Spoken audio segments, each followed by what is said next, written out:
They say money can't buy happiness, but it can certainly buy the ultimate revenge. Meet Sarah. For 20 years, she was the invisible wife, the woman who ironed the shirts, raised the kids, and dimmed her own light so her husband, David, could shine. David thought he had it all figured out when he traded Sarah in for a younger, better model. He thought he left Sarah with nothing but a broken heart and a pile of bills. He was wrong. He didn't know about the phone call Sarah was about to receive, or the $100 million that would turn the tables. This isn't just a story about heartbreak. It's a masterclass in patience. Stay tuned. The silence in the house on 42nd Avenue was usually comforting to Sarah Miller. It was a silence she had curated over 2 decades of marriage, a soft, organized quiet that meant the children, now in college, were safe, and the house was ready for David's return. But tonight, the silence felt heavy. It felt like the air before a thunderstorm. Sarah looked at the clock on the oven. 8:45 p.m. The roast chicken, David's favorite, was beginning to dry out. She picked up her phone. No texts. No, running late, honey. Just a blank screen reflecting her own worried face. Sarah was 46, though she often felt older. She had the kind of beauty that was often overlooked. Soft features, kind eyes, and a hesitancy in her posture that came from years of deferring to someone else. David Miller was a partner at Whitmore & Associates, a high-powered architectural firm in downtown Chicago. He was charismatic, handsome in an aging silver fox sort of way, and increasingly distant. When the headlights finally swept across the living room window, Sarah's stomach didn't unclench. It tightened. David walked through the door, but he didn't carry the usual exhaustion of a workday. He carried an energy, a vibrating tension. He didn't loosen his tie.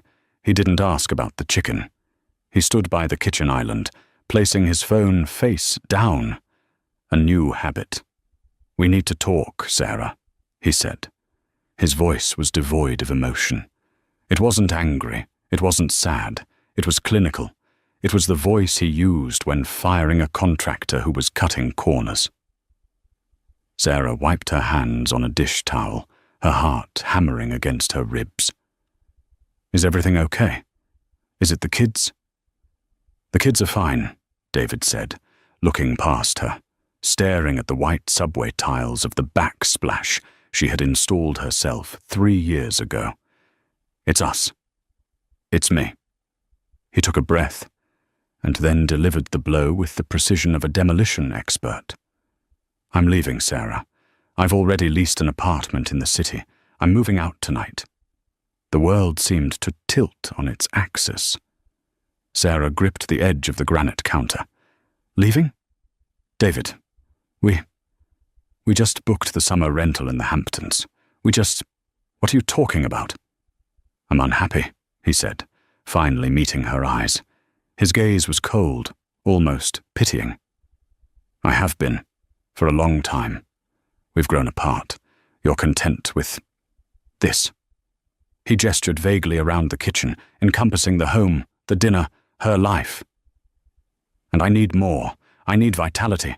I need someone who matches my ambition." "Matches your ambition?" Sarah whispered, a laugh bubbling up in her throat, bordering on hysteria. "David, I worked 2 jobs so you could finish your master's. I raised Liam and Sophie practically alone while you built that firm. I am your ambition." "That's the past," David said, checking his watch, a Rolex she had saved for 3 years to buy him for his 40th. "I'm talking about the future." "Who is she?" Sarah asked.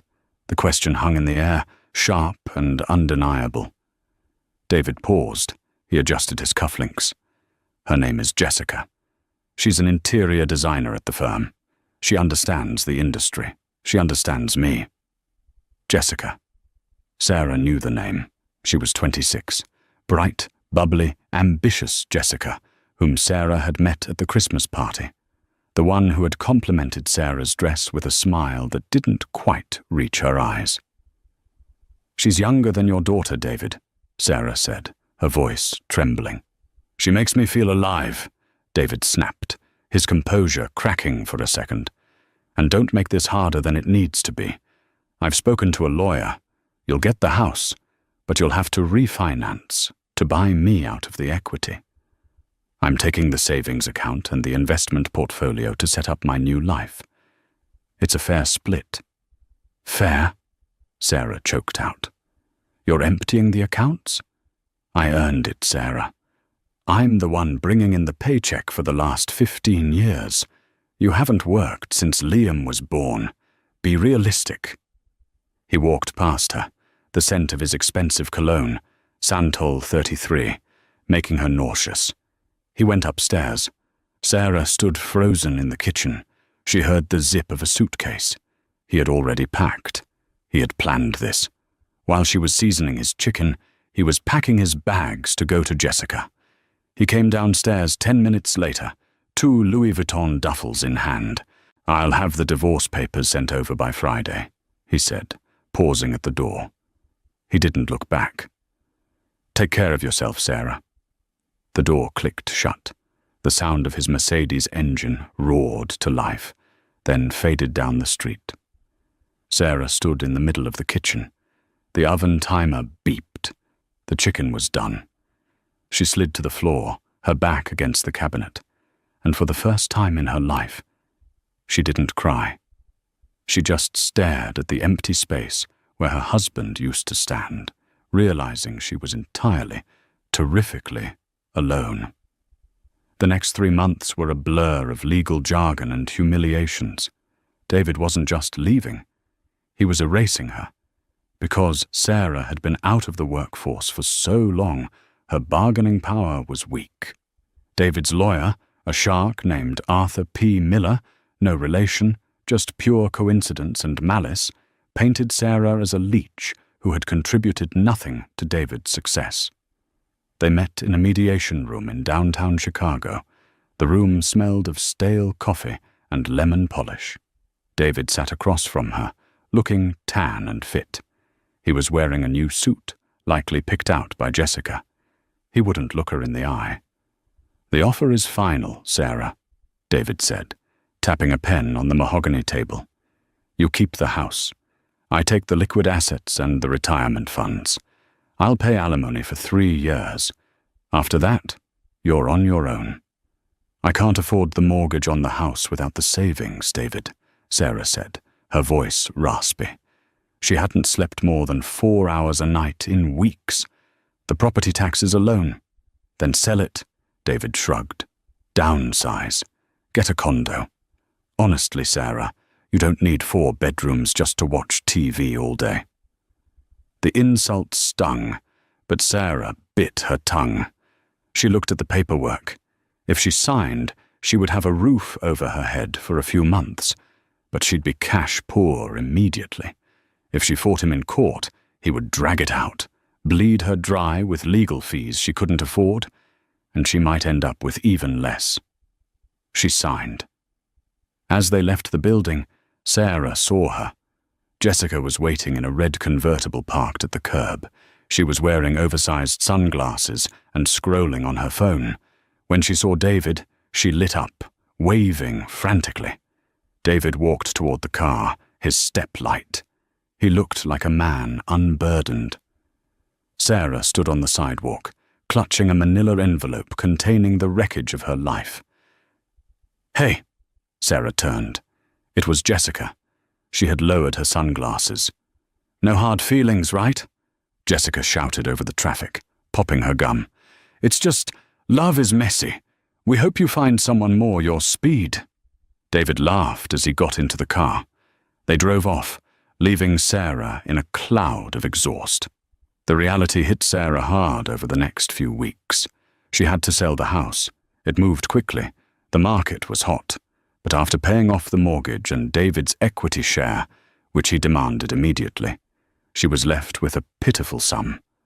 She moved into a small, 2-bedroom apartment in a darker, noisier part of the city. The faucet leaked, and the neighbors upstairs walked like elephants. She tried to find work, but her resume had a 20-year gap. The only job she could find was as a receptionist at a dental clinic, earning slightly above minimum wage. One rainy Tuesday in November, Sarah was sitting at her small laminate kitchen table, staring at a pile of bills. The electric bill was overdue. She had $400 in her checking account. Her phone rang. An unknown number. "I'm not interested in switching providers," she muttered, reaching to decline the call. But something made her pause. The area code was from New York. 212. She answered. "Hello. Is this Mrs. Sarah Jenkins Miller?" A man's voice. Cultured, deep, authoritative. "It's Miss Jenkins now," she corrected, her voice tired. "Who is this?" "Miss Jenkins, my name is Jonathan Sterling. I am the senior executor for the estate of the late Cornelius van der Hoven." Sarah frowned. "I don't know anyone by that name." "We believe you do, though perhaps you knew him by a different name," Mr. Sterling said. "Did you have a great-uncle named Neil? A man who perhaps lived somewhat frugally?" Sarah's mind raced back to her childhood. Uncle Neil, the eccentric old man who smelled of pipe tobacco and old books. He used to visit her grandmother's house in Vermont. He wore tattered cardigans and drove a beat-up Ford truck. He had died 2 weeks ago. She had seen the obituary online, but couldn't afford the flight to the funeral. She had sent flowers she couldn't afford. "Uncle Neil, yes, I knew him. He passed away recently. I'm sorry I couldn't make the service." "Ms. Jenkins, Uncle Neil was not who he appeared to be," Mr. Sterling said. There was a pause, a heavy, pregnant silence on the line. Cornelius van der Hoven was the silent founder of Titanium Logistics, one of the largest shipping conglomerates in the Northern Hemisphere. He lived simply because he despised wealth and the people it attracted. He had no children. His wife passed a decade ago. Sarah gripped the phone. "Okay. Did he leave me something? A keepsake?" "In his will," Sterling continued, his voice maintaining that steady, shocking calm. "He stated that he observed his family for years. He watched who was kind, who was patient, and who was genuine. He noted that you were the only niece who sent him handwritten letters every Christmas, even when he didn't reply. You were the only one who never asked him for money." Sarah's breath hitched. She remembered those letters. She wrote them because she felt sorry for him, thinking he was lonely and poor. "Ms. Jenkins, are you sitting down?" "Yes," she whispered. "After taxes and the liquidation of his primary assets, Mr. van der Hoven has named you the sole beneficiary of his estate." "Sole beneficiary," Sarah repeated. "How much?" "The total sum sits at $102 million and 45 cents. The phone slipped from Sarah's hand and clattered onto the cheap laminate table. She stared at the rain streaking against the window. 100 million. She picked the phone back up, her hands shaking so violently she almost dropped it again. "Is this a joke? Is David putting you up to this?" "This is not a joke, Miss Jenkins. I need you to come to New York tomorrow to sign the final deeds. We will send a private car to pick you up in Chicago at 8 a.m. "A car?" "Yes, and Ms. Jenkins, I suggest you don't tell anyone yet. Money changes people. But I suspect you already know that." Sarah hung up. She sat in the dim light of her shabby apartment. She looked at the overdue electric bill. She looked at the photo of David and Jessica she had seen on Instagram earlier that day. Them sipping champagne in Cabo, captioned Billionaire's best life. A slow, cold smile spread across Sarah's face. It wasn't a smile of happiness. It was the smile of a general who had just been handed a nuclear weapon. "David," she whispered to the empty room, "you wanted ambition? You're about to see ambition." New York City felt different when you owned a piece of it. Sarah sat in the back of a Rolls-Royce Phantom, the tinted windows separating her from the chaos of Manhattan. Next to her sat Jonathan Sterling, the executor who had become her first confidant. "The funds have cleared, Sarah," Jonathan said, handing her a sleek black tablet. "The accounts are structured. You have the trust for the children, the charitable foundation, and the liquid operating capital. You are, by all definitions, a whale." Sarah looked at the numbers. They were abstract, almost meaningless in their size. But she knew what they represented. They represented agency. They represented teeth. "I don't want to just spend it, Jonathan," Sarah said, her voice firmer than it had been just 24 hours ago. "I want to build something. And I want to settle a score." Jonathan smiled, a small, shark-like expression. "I was hoping you'd say that. Your uncle didn't just leave you money. He left you his network. We can open doors that have been locked for years. What is your first move?" "David's firm," Sarah said instantly. "Whitmore and Associates. They're bidding on the Millennium Tower project in Chicago, aren't they?" "They are," Jonathan confirmed, tapping his phone. "It's a make-or-break contract for them.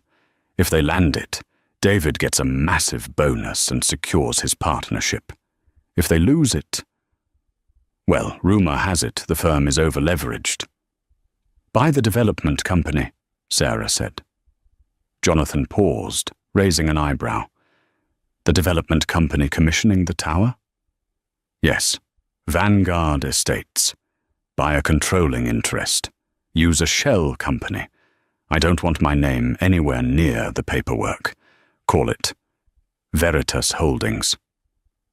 "You want to be your ex-husband's boss?" "No," Sarah corrected, turning to look out the window at the passing skyscrapers. "I want to be his judge, jury, and executioner. And I want him to dance for me before I drop the axe." The physical shift. Before she could execute the business plan, Sarah knew she had to kill Sarah Jenkins, the tired housewife. She hired Elias Thorne, a brutal image consultant known for turning politicians' scandals into GQ covers. He met her in her suite at the St. Regis. He circled her like a predator, inspecting wounded prey. "Posture," Elias barked. "You stand like you're apologizing for taking up space. Stop it."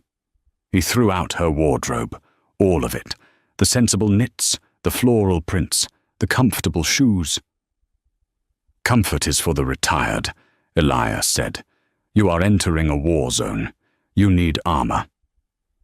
Over the next 6 weeks, while Veritas Holdings quietly acquired a 51% stake in the company David was desperate to impress, Sarah underwent a metamorphosis. It wasn't plastic surgery. It was refinement. Her hair, once a dull, mousy brown, was colored a rich, dark chocolate and cut into a sharp, angular bob that framed her jawline. Her skin was treated until it glowed. She hired a personal trainer, a former Marine named Cole, who made her box until her knuckles bled and her core was iron. But the biggest change was internal. She spent her nights reading. She read about architecture. She read about contract law. She read about the psychology of narcissists. She learned that David wasn't just a cheater, he was a cliché.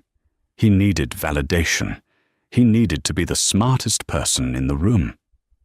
"He's going to underestimate you," Jonathan told her one evening over dinner at Le Bernardin. "He remembers the woman who made his roast chicken. He doesn't know the woman who just bought a $40 million stake in downtown Chicago." "Good," Sarah sipped her wine. "I'm counting on it." By the time Sarah returned to Chicago, she was unrecognizable.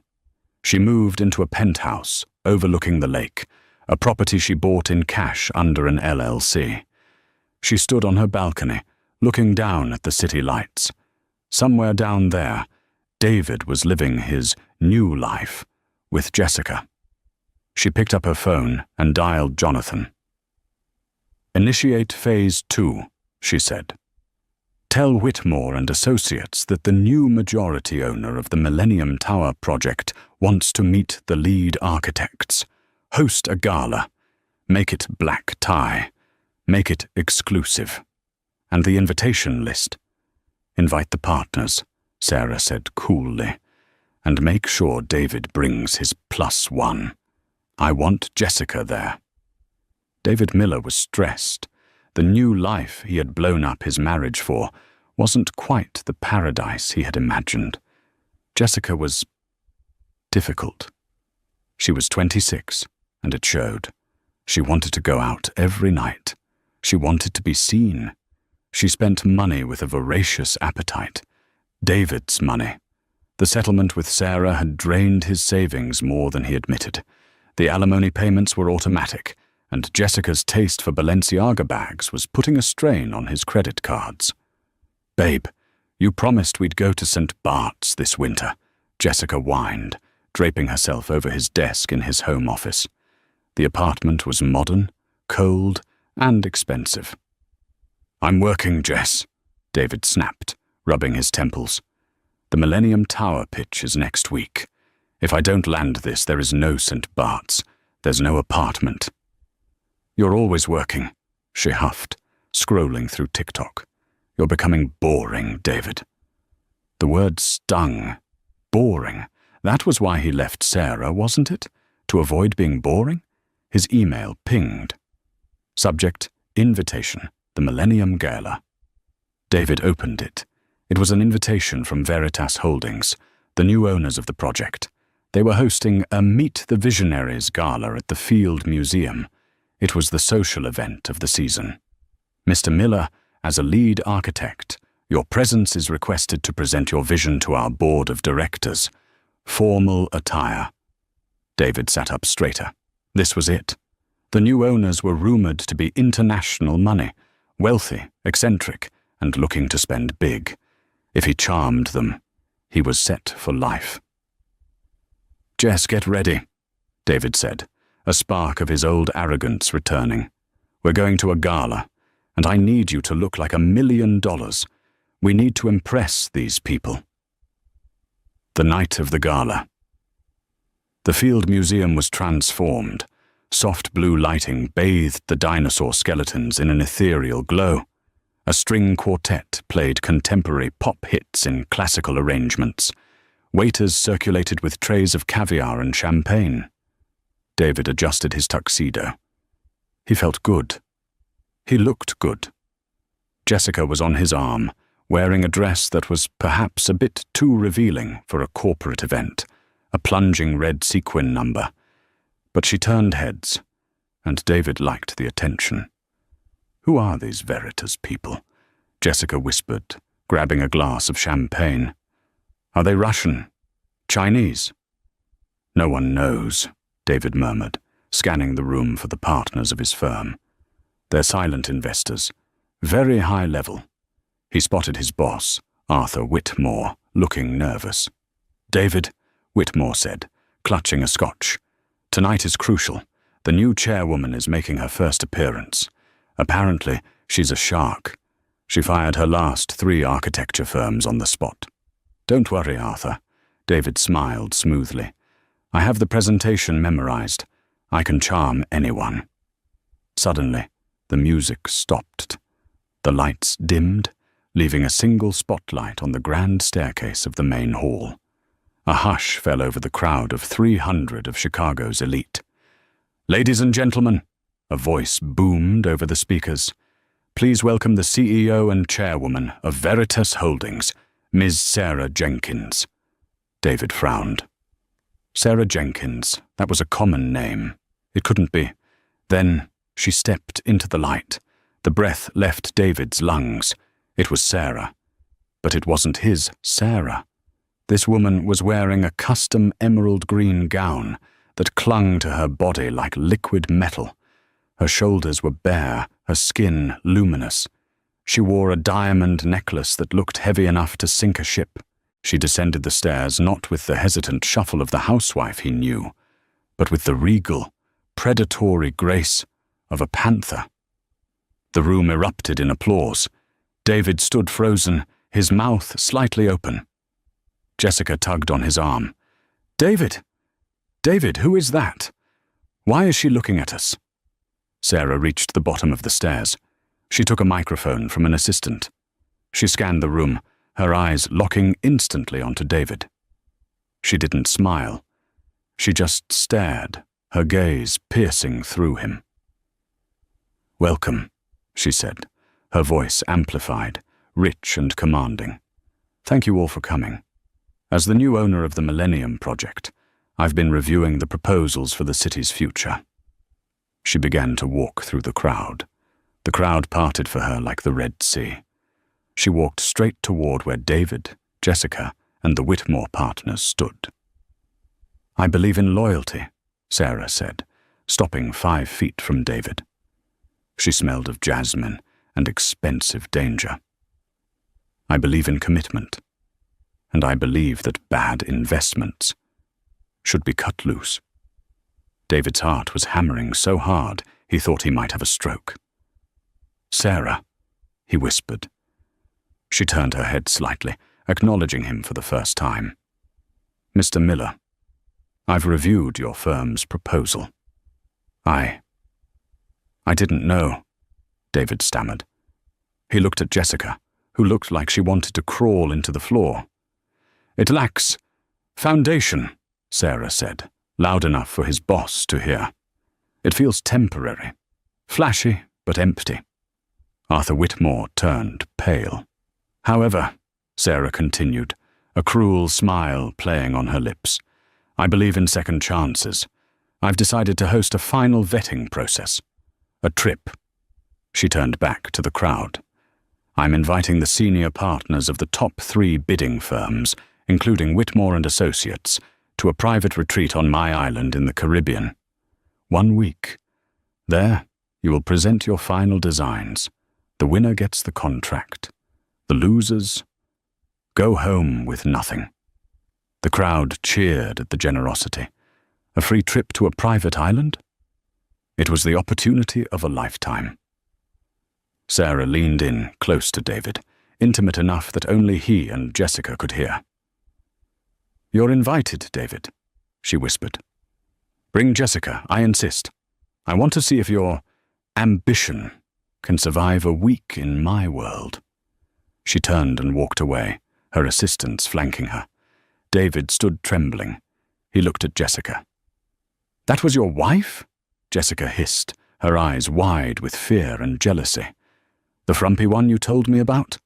David, she's wearing a necklace worth more than your car." "I don't understand," David muttered, watching Sarah disappear into the VIP section. "She had nothing. I left her with nothing." "Well," Jessica snapped, "clearly she found something." David felt a cold sweat trickling down his back. He knew, with a sinking dread, that this wasn't a business trip. It was a hunting trip, and he was the game. But he couldn't say no. His career, his finances, his reputation, everything depended on this contract. He had to go to the island. He had to face her. From the balcony above, Sarah watched David arguing with Jessica. Jonathan handed her a glass of champagne. "That went well." "It's just the beginning," Sarah said, her eyes cold. "Get the jet ready, and tell the staff on the island to prepare the guest house, the one with the thin walls. I want them to hear everything." "And the twist?" Jonathan asked. "Oh, the twist is coming," Sarah replied. "David thinks he's competing for a contract. He doesn't know he's about to compete for his freedom. The invitation promised paradise, but for David Miller, the journey to Sarah's private island in the Exumas was the first turn of the screw, while Sarah and her team, including Jonathan Sterling and a handful of stunningly attractive assistants, arrived via a private Gulfstream jet followed by a Sikorsky helicopter. The guests were relegated to a chartered prop plane that smelled of aviation fuel and stale gum. David sat squeezed into a seat that was too small, sweat already beading on his forehead. Jessica was in the window seat, furiously tapping on her phone, trying to upload a story to Instagram before they lost signal. "Can you believe they didn't give us the Wi-Fi password for the flight?" Jessica complained, snapping a selfie that hid her irritation behind a pout. "If she has so much money, why are we flying cargo?" "It's just logistics, Jess," David lied, wiping his brow. She probably had to fly ahead to prep the site. When they landed on the dusty airstrip of Isla Vengeanza, a name Sarah had playfully renamed the island upon purchase, meaning Island of Vengeance, though she told the guests it meant Island of Views, the hierarchy was made immediately clear. A fleet of white Range Rovers waited on the tarmac. Sarah's staff directed the partners from the other two firms, Onyx Design and Helix Architecture, into the air-conditioned SUVs. When David and Jessica stepped forward, the head of security, a man named Bauer, who looked like he ate bricks for breakfast, held up a hand. "Mr. Miller," Bauer said, checking a clipboard. "You and Ms. Jessica are in the transport buggy. The SUVs are at capacity."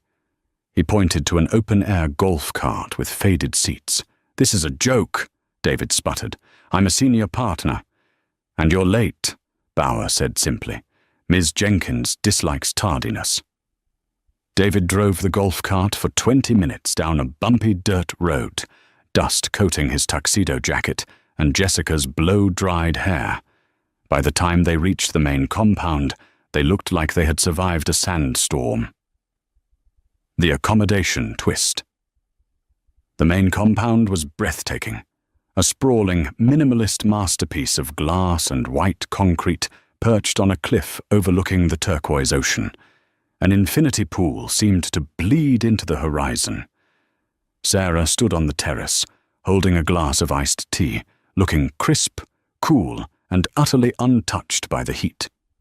She watched them arrive, a small, unreadable smile on her face.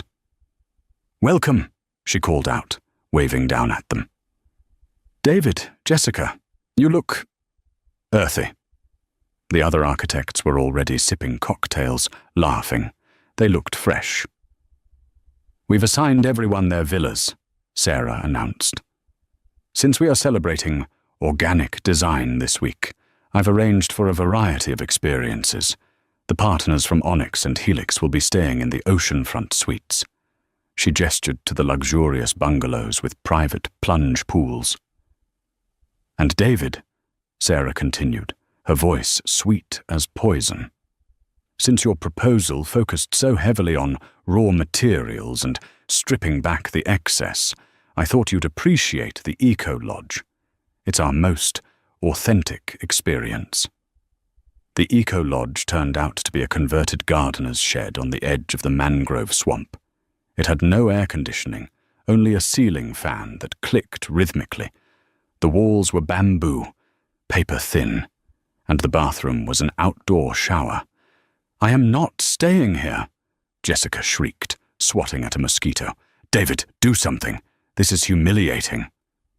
"It's just a mind game, Jess," David hissed, throwing his bag onto the cot. "She's trying to rattle me before the presentation. If I complain, I look weak. We have to tough it out. Just think about the commission. The commission is $5 million. We can endure a few bugs for $5 million. But as night fell, the mind game escalated. The dinner party dinner was served at the main villa. A long table was set under the stars, laden with lobster, Wagyu beef, and truffles. Sarah sat at the head of the table. She had placed Arthur Whitmore, David's boss, to her right, and a handsome younger architect from Helix named Sebastian to her left. David was seated at the far end, next to the kitchen door. Jessica was seated opposite him, but next to a wealthy venture capitalist named Thomas, whom Sarah had invited as a potential investor. Throughout dinner, Sarah commanded the room. She spoke of art, of global markets, of philanthropy. She was witty, charming, and vastly intelligent. David watched her, bewildered. Who was this woman? The Sarah he knew talked about coupon clipping and the PTA. This Sarah was discussing the geopolitical implications of lithium mining. "It's amazing what happens when you shed dead weight," Sarah said loudly, causing the table to go quiet. She looked directly at David. "I used to feel so held back, like I was dragging an anchor. Once I cut the rope, I floated." The table laughed politely. David took a large gulp of wine. "Speaking of anchors," Sarah said, her eyes gleaming. "David, I remember you used to tell me that I had no vision, that my taste was too pedestrian." David choked on his wine. I never said that." "Oh, you did," Sarah corrected, her voice dropping an octave. "Christmas 2018. You told me my choice of curtains was suburban tragedy. You said you needed someone who understood grandeur." She turned to Jessica.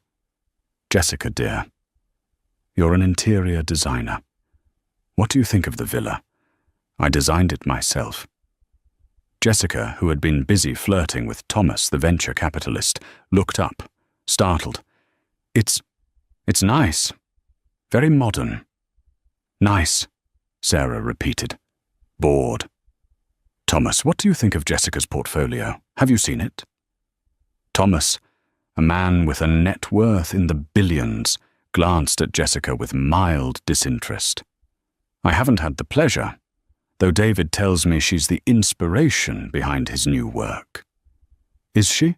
Sarah asked, raising an eyebrow. "Well, let's hope the new work is better than the old work, because frankly, David's last few projects have been, what's the word? Derivative." The insult landed like a slap. The other architects exchanged awkward glances. "Actually," David stood up, his ego bruising, "my work at the Spire was nominated for a Golden Compass Award." "Nominated?" Sarah scoffed. "But it didn't win, did it? Sebastian here won." She placed a hand on the arm of the young architect next to her. "Sebastian understands that architecture is about emotion, not just ego." Jessica saw the way Sarah touched Sebastian. Then she looked at David, red-faced, sweating in his polyester blend tuxedo. He had left the silk one at home, defending a nomination from 3 years ago.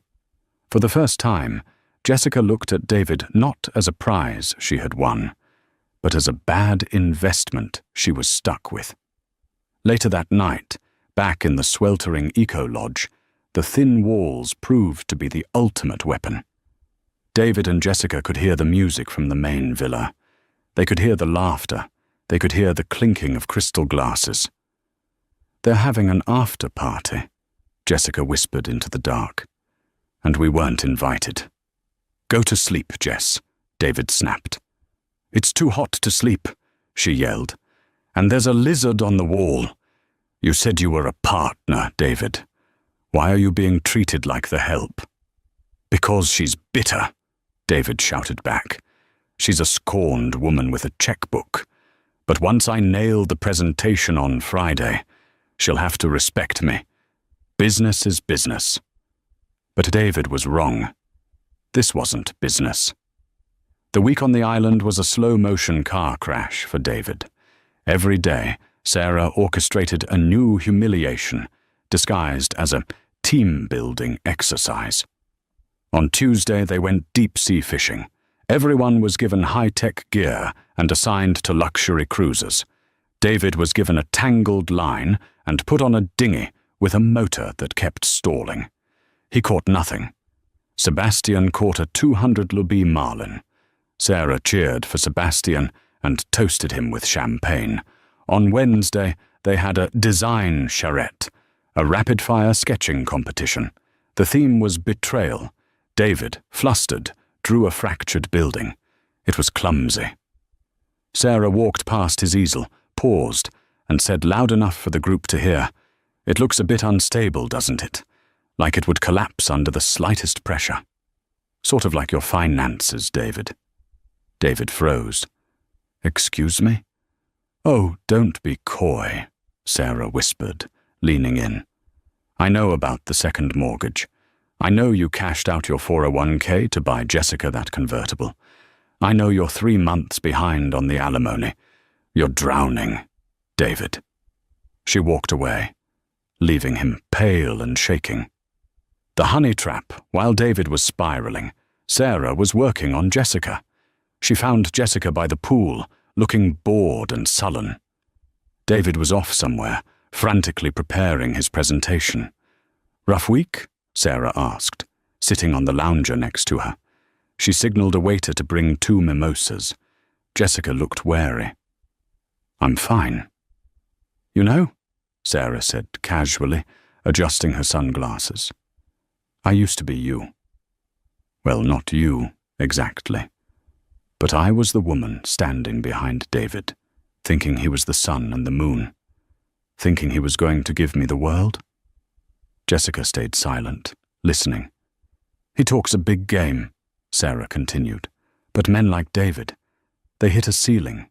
They spend what they don't have to impress people they don't like. I heard he promised you a trip to St. Bart's." Jessica nodded slowly. "He cancelled it. Said work was too busy." Sarah laughed softly. "He cancelled it because his credit cards are maxed out, honey. He's broke. Actually, he's worse than broke. He's in debt to the firm. Why do you think he's so desperate for this contract? He's fighting for his life." Jessica's eyes went wide. That can't be true. He drives a Mercedes. He lives in the tower."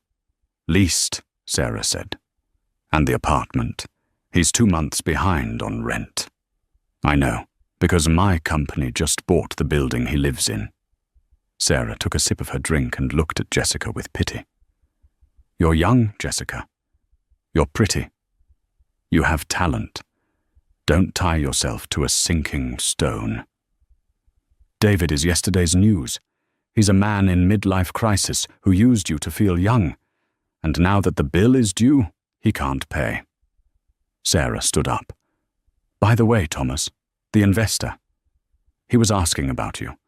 He's looking for an interior designer for his new penthouses in London. Pays very well. You should talk to him." She walked away, leaving the seed to germinate. The final presentation, Friday, arrived. The day of the pitch, the presentation took place in the island's glass box, a conference room suspended over the cliffs. The team from Onyx went first. They were good. The team from Helix went second. Sebastian was brilliant. Then it was David's turn. He walked to the podium. He looked haggard. He hadn't slept because of the heat and the anxiety. He plugged in his laptop. "Ladies and gentlemen," David began, his voice cracking slightly, "my vision for the Millennium Tower is one of stability." He clicked the remote. The screen flickered. Instead of his architectural renderings, a spreadsheet appeared on the giant screen. The room murmured. "Oh," David fumbled with the keyboard. "Technical difficulty. 1 moment." He clicked again. A bank statement appeared. It showed a balance of $42,000. He clicked again. A series of text messages appeared on the screen. They were texts from David to his lawyer, Arthur P. Miller. "I don't care what we have to tell Sarah. Just hide the bonus structure. I need to keep every cent away from her. Jessica is costing me a fortune. I need to liquidate the kids' college fund. Can we do that legally?" The room went deathly silent. David stared at the screen, horror washing over him. This isn't my presentation. Someone hacked my laptop." "I didn't hack it, David." Sarah's voice cut through the air. She remained seated at the head of the table, calm as a judge. "I own the server," she said, "and transparency is a key value of Veritas Holdings. You wanted to show us who you are. This is who you are. A man who steals from his own children to fund a lifestyle he can't afford." Arthur Whitmore, David's boss, stood up. His face was purple with rage. "David, you touched the children's trust. You told me that money was in escrow. It's a misunderstanding, David pleaded, sweat pouring down his face. Arthur, please, let me show you the designs. I don't want to see your designs, Sarah said. I want to see your ethics, and frankly, I don't see any. She turned to Arthur Whitmore. Mr. Whitmore, Veritas Holdings cannot, in good conscience, award $1 billion contract to a firm that employs a partner with such financial instability. It's a liability risk. Arthur turned to David. You're fired, David. Effective immediately. Hand over your company phone and your badge. You can't do this here, David screamed, his composure shattering. We're on an island. Actually, we can, Arthur said, and you'll be reimbursing the firm for the travel costs. David looked around the room. Everyone was staring at him with disgust. He turned to Jessica. She was his last ally. Jess, he said, reaching for her hand. Jess, tell them. Tell them we're a team. We can fix this. Jessica stood up slowly. She looked at David, sweaty, fired, broke, and publicly humiliated. Then she looked at Thomas, the billionaire investor, who was watching her with a raised eyebrow. She looked at Sarah, who gave her a barely perceptible nod. David, Jessica said, her voice cold and clear. I'm not part of your team. I'm a consultant, and I'm resigning. What? David whispered. I'm staying, Jessica said. Thomas has offered me a job in London. I'm taking the helicopter back with him. She picked up her purse, the one David had bought her, and walked over to stand behind Sarah. David stood alone in the center of the glass box. He had lost his job. He had lost his lover. He had lost his reputation. And he was stranded on an island owned by the wife he had betrayed. Sarah stood up. She walked over to David, closing the distance until she was inches from his face. You said you wanted a life that wasn't boring, David, she whispered. Is this exciting enough for you? She turned to her security chief. Bauer, escort Mr. Miller to the airstrip. The cargo plane is waiting. It's a long flight back to Chicago. Sarah, please, David begged, tears finally welling in his eyes. I have nothing. If you send me back like this, I'm ruined. You were ruined the day you decided I wasn't enough, Sarah said. Now get off my island. The Chicago winter was unforgiving, but it felt particularly cruel to David Miller as he stood waiting for the bus on Wacker Drive. 6 months had passed since the island. 6 months since the text messages were projected onto a 4K screen. 6 months since Jessica had boarded a helicopter to London with a billionaire, leaving David on the tarmac with his luggage and his shame. The fallout had been absolute. Word travels fast in high-end architecture. David wasn't just fired. He was radioactive. No firm would touch him. The breach of trust regarding the client's funds, even though he hadn't technically stolen it yet, the intent was proven, made him uninsurable. He was currently working as a floor manager at a hardware supply chain in the suburbs.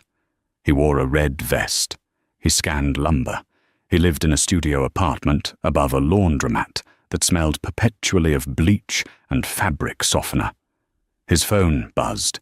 It was a notification from LinkedIn. Jessica V has updated her job status, junior partner at Sterling & Co., London. David swiped the notification away, a bitter taste in his mouth.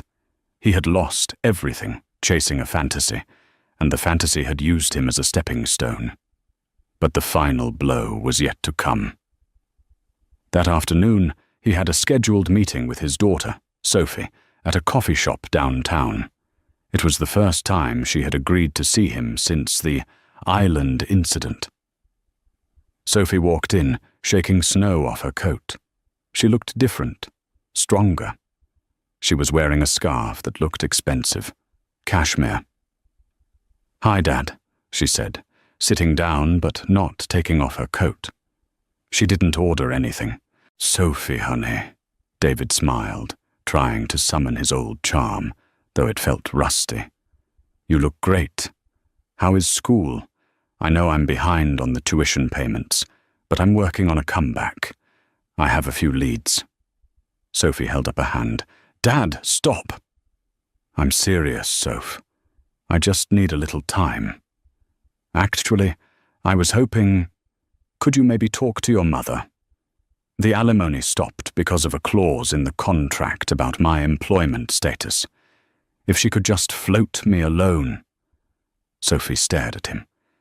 It was a look of profound disappointment.